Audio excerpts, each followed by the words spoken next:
शेठची माझी 12 वर्षाची दोस्ती होती. शेठचा आणि माझे म्हणजे असं होता का कधीच म्हणजे रागरूस नव्हता. शेठची जरी भेट वगैरे ना झाली तर शेठ व्हिडिओ कॉल करायचे स्वतः. आता मला शेठची जाम आठवण.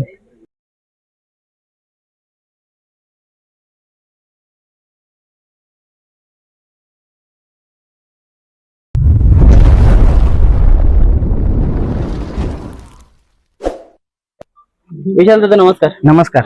दादा आज एक प्रेक्षणीय बिंदूवर बघायला भेटली. आपल्या उसाटण्याच्या मैदानामध्ये एक चांगली लढत बघायला भेटते. स्वर्गवासी पांढरनाथ शेठ फडके यांच्या नावावरती आपल्याला फडकेची रायफल तीच आता विगरकरांची रायफल आपल्याला बघायला भेटली आणि अक्षरशः एक चांगला गुलाल झाला. सोबतच विराट पळाला आणि विरुद्ध गाडी होती एलियन आणि रायबाची. आजची लढत कशी काय झाली, कशी काय शर्यत जमली, थोडक्यात सांगा ना. ही शर्यत आमची मैत्रीपूर्ण झाली. चारही मालकांच्या संमतीने ही लढत झाली. रायगड ठाणा पालघर कमिटी सर्व कमिटी असताना तिथे ही ठरून शर्यत मैत्रीपूर्ण झालेली आहे. दादा बघा आज कुठून कुठेतरी आप्पांचं नाव ठेवण्यासाठी आज बरेचसे प्रयत्न चालू आहेत. त्यांनी सर्जा घेतला, रोमम चांगला बोलतो, आणखी बरेचसे असे नंदी ते पळतात. आज एक विक्रमी आपल्याला करार बघायला भेटला. कराराबद्दल थोडक्यात सांगा ना, कसं काय करार केला तुम्ही. करार करायचं म्हणजे सुरतदादा पाटील नेरे, नरेश पाटील नेरे यांचं शेठची बोलणं झालेलं होता. शेठनी त्यांना शब्द दिला होता का मुंबईला कोण करारावर नंदी देत असेल तर बघा जे असेल कराराचं ते योग्य ते ठरवून कागदीपत्रे करून आपल्या बहीण आपणच्या नावासाठी पलवण्यासाठी कोणता पण नंदी असेल तो करारावर घ्या असं बोललं होतं. तर त्याही बोलल्यावर 2 तासानंच आमचं फोनवर बोलणं ठरवून योग्य ते बोलणं झालं. चारही मालक म्हणजे दोन्ही मालकांशी सहमतीने पडके बनवले करार करून शेठच्या नावासाठी जो नंदी दिला त्याबद्दल पडकेवाल्यांचे मनापासून अभिनंदन सर्वांचे. दादा लढतीबद्दल काय सांगाल, कारण की एक चांगली लढत होती आणि बघायला गेलं तर नेहमीच रायफल पण पब्लिकला ठाम पलते आणि विराट ही गाडी गटूनच पलते. आज लढत पण तशीच होती. कुमार रणवीर राहुलभाई पाटील यांचा एलियन होता आणि ही लढत झाल्याच्या नंतर आपण जल्लोष पण कमी केला आणि त्याच्यानंतर तुम्हाला शुभेच्छा दिल्या वाहिनी, काय सांगाल. सर्वप्रथम राहुलभाई पाटील आडविल कल्याण यांचं मनापासून अभिनंदन करतो. काही शर्यत झाल्या त्याला झेंडावर ते केलं स्वतः ते समालोचक म्हणजे आपले राहुल भोईर यांच्या जवळ आले आणि त्यांनी स्वतः सांगितलं का जी ही लढत झाली आडविल कल्याण विरुद्ध विगर पनवेल हे लढतीत जे विगर पनवेलवाले दादा सरकारवाले विजयी झाले त्यांना माझ्याकडून अभिनंदन शुभेच्छा असं दिल्याबद्दल त्यांचं दादा सरकार व स्वर्गवासी पांढरनाथ फडके यांची पूर्ण टीम कडून धन्यवाद व्यक्त करतो. आता अशा लढती कुठे ना कुठेतरी कालाची गरज आहे. आपण बघतो अशा म्हणजे मैत्रीपूर्ण लढती व्हायला पाहिजे. आता बघायला गेलं तर रायफल आणि रायबम बॉम्ब पळालेला आहे, रायफल आणि मथुर बॉम्ब पळालेला आहे. एकत्र पळवून कुठेतरी विरोधामध्ये पण एक मैत्रीपूर्ण लढती असतात. शेतचं पहिल्यापासून केलं तसं असायचा.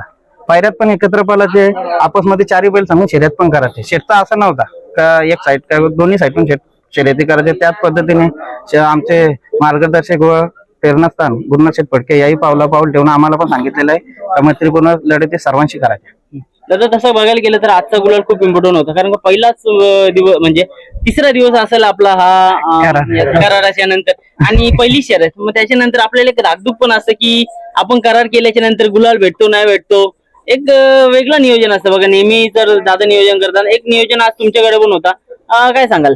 सर्वप्रथम त्यांचे मी अभिनंदन करतो दादा सारख्या टीम व पडके पनवेल यांचे, कारण की त्याही आनंदी शेठच्या नावासाठी दिला आणि त्याही पहिलाच करार केला तेव्हा आम्हाला सांगितलं होतं की विराटचा आपला पायरा आहे. तर आम्ही बोलो झुललेली गाडी आहे, पळालेली गाडी, ती गाडी पडलेली नाही त्यांची.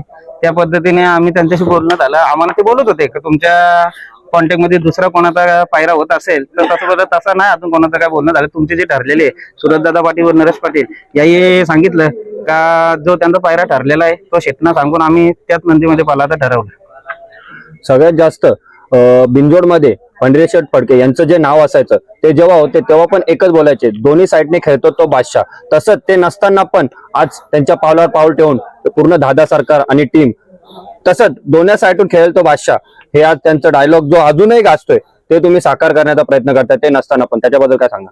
आता जेवढा आम्हाला प्रयत्न होईल शेठचं नाव उंचावर नेण्याचा तेवढा प्रयत्न सर्व दादा सरकार टीम करत आहे. जसं आम्हाला मार्गदर्शन शेठ करतील त्या पद्धतीने आम्ही नियोजन करू ना, सर्वांची मैत्रीपूर्ण लढत करू. मैत्रीपूर्ण लढत दोन पायऱ्यात पण बोलू, असा काहीच विषय नाही. दादा सगळ्यात जवळचे पांढरनाथ शेठ फडके यांचे मित्र कोण असतील महाराष्ट्रामध्ये, तर सगळ्यात जवळचे बोललं तर तुम्ही काय सांगणार आपणबद्दल. शेठची माझी 12 वर्षाची दोस्ती होती. शेठचा आणि माझे म्हणजे असं होता का कधीच म्हणजे रागरूस नव्हता.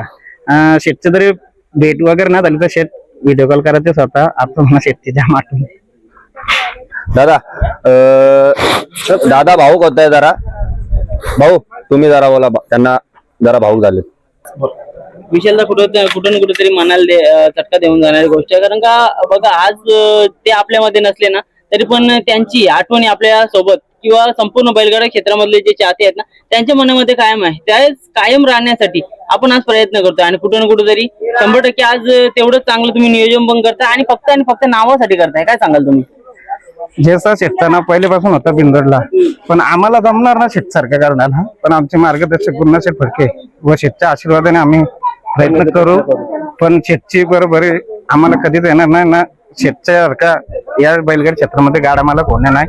शेतची माझी 12 वर्षाची दोस्ती होती. कधी कुठल्या गोष्टीचे म्हणजे लबाडी व खोटीपणा केलेला नाही ना. शेतच्या जे आमचे गुरुनाथ शेठ फडके आहेत ना, मंगेश शेठ फडके आणि आमची रेश्माताई व त्यांची पूर्ण फॅमिलीला मी शेतच्या सोबत असतात हे त्यांना माहिती होतं.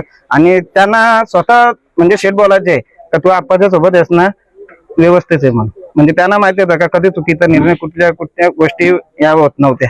आणि जसा शेठचा माझ्या प्रेम विश्वास आहे तसं शेठ जाण्याने मला रोज आठवण येते ना. माझ्या सोशल मीडियाच्या मार्फत मी रोज शेठचे स्टेटस फोटो वगैरे जुन्या आठवणी ठेवतच असतो. जसा शेठने आम्हाला मार्गदर्शन केलं त्या पद्धतीने आम्ही नियोजन दर राज्याला करत राहतो. दादा आता बघा, जास्त वेळ नाही घेणार आहे. नियोजन चांगलं करताय. रायफल बद्दल काय बोलणार? कारण काय सध्या बघतोय आतून पळायचा अगोदर, पण आता सध्या टॉपला पळतो पब्लिकनी. डाव्या साईडला बैल दोन्ही साईडला पळतो.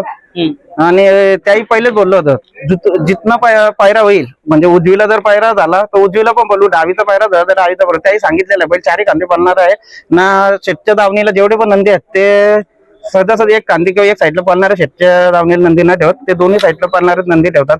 आणि जशी शेतची पहिली दावण शेत असताना गजबजलेली व भरलेली सजलेली असायची त्याच पद्धतीने त्या पाऊल ठेवून गुरुनाथ शेठ आपल्या दावणीला भरपूर सारे नंदी ठेवत आहे. 100% दादा आता बघायला गेलं ना तर आपणचा चेहरा हा कुठून कुठेतरी गुरुनाथ शेठ फडके यांच्या चेहऱ्याशी मिळता जुलता आहे आणि त्यांच्यासारखे खेळ देखील करण्याचा प्रयत्न करतात.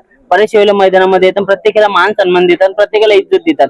कुठून कुठेतरी त्यांचं सारखा एक स्वभाव त्यांच्यामध्ये उतरलेला आहे आणि मला तर वाटतं त्यांच्यासारखी आपल्याला चांगल्या लढती पण देताना बघतील. काय बोलाल? शेठने सांगितलेलं आहे जसं आपण करत होतो तसं आपल्याला बोलतो जमणार ना आपाची एका जागा चालवणार, परंतु जितका प्रयत्न होतील त्या मान सन्मान देण्याचा व जेवढे गाडा मालक आहेत तेवढ्यांना सन्मान देण्याचा व शेठचा असा प्रत्येकाला जवळ घेऊन फोटो वगैरे करत त्याच पद्धतीने त्या आपाच्या पाऊल ठेवून गुरुनाथ 100% काम प्रयत्न करत आहेत ना. त्यांच्या प्रयत्नाला आम्ही सर्व दादा सरकार टीम सपोर्ट करीत आहे. शेवटचाच प्रश्न घेतोय बघा, आता बघायला गेलं तर आज विरुद्धामध्ये पळालेला आहे रायबा झाला किंवा एलियन झाला, हे नंदी अगोदर पळालेले आहेत. कधी पैऱ्यामध्ये पळताना बघायला भेटेल का? कारण का रायबाची आणि रायफलची ही गाडी पण एकदम चांगली गटून पळताय.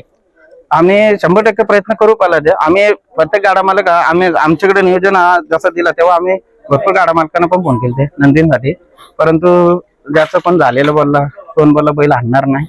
आणि इतर गाडा मालकांचे पहिरे झालेले होते त्याबद्दल आमची ठरलेला पायरा होता तेच आम्ही पळण्याचा ठरवलेला. परंतु ते बोलत होते का तुमच्या म्हणजे आमच्या नियोजनात दिल्याबद्दल तुम्हाला जर दुसरा नंदी पायरा करायचा असेल तर करू शकता, पण आम्ही तो निर्णय नाही घेतला. त्यांच्या निर्णय आम्ही ठाम राहिलो. दादा सरकार टीमना तोच नियोजन ठेवलं. दादा जेव्हा आप्पा होते तेव्हाही त्यांच्या पावलावर पाऊल ठेवण्यासाठी जे गुरुनाथ शेठ आता जे काम करतात, पण जेव्हा आप्पा होते तेव्हा त्यांच्या एवढ्या रकमेचा बैल अजूनही कोणी खरेदी केला नाही आणि त्यांच्या एवढा कराराचा बैल अजूनही कोणी केला नाही. दादा काय सांगणार त्याबद्दल? शेठनी सर्वात पहिले करार करायचा म्हणजे नावीचा वजीर, निशान, मांगड्याचा सुंदर, आसनगावचा दबंग व इतर भरपूर सारे नंदी आले. आणि एक शेठच्या बद्दल सांगू इच्छितो की मी म्हणजे 15 वर्षापूर्वी ज्या टायमात तुमचे सोशल मीडिया नव्हतं, युट्यूब चॅनल तर काही नव्हता ना, या लाईव्हच्या शर्यती नव्हता. 15 वर्षापूर्वी महाराष्ट्रामध्ये पंजाबवरून पहिल्या विक्रमी खरेदी करून बैल आणणारा गाडा मालक जे असेल ते स्वर्गवासी पंढरी शेठ फडके दादा सरकार विग्रह याही सर्वात पहिले पंजाबशी बैल आणलेला. जी कोणाला गाडी कधी आणि धूम जी मुंबईमध्ये कधी गाडी मेली नव्हती ती गाडी मारण्याचा अजूनही पराक्रम दादा सरकार यांच्यामध्येच असतो. दादा काय सांगणार? कारण विषय नाही, शेतचा कसा आता खेळ खेळत राहायचा, हारजीती प्रत्येकाला. शेतला 10 वेळा हरला तरी शेतचे डबल 11 वेळा शर्यत करायची तयारी असते. आता संदीपबाई माली झाले व महेश शेठ पाटील ताडाली भिवंडीचे झाले व अविनाश पवार DSP वाले झाले, यांच्या पायऱ्यामध्ये शेठ आपले नंदी पण पालवायचा आणि त्यांच्या एकमेकांची शर्यती 4 बैल सांगून करायचा. शेठ त्यांना सांगायचा मालक तुम्ही बोलाल ती तुम्हाला साईड, तुम्ही बोलाल तो रस्ता तुम्हाला एवढ्या रकम शर्यत करायची. तुम्ही बैल काढताना जरी बोललं का शेठ आम्हाला ही साईड पाहिजे, शेठ सांगा आपली बैलाला की त्या साईडला नाही त्यानं ही साईड द्या, असं शेतचा मैत्रीपूर्ण केलं होता. शेतने पहिल्यापासून शेत सांगत आहे. एक काय शेतचं दर अध्यान 3-3, 400 शेतला एक शर्यतीमध्ये समाधान नसायचा.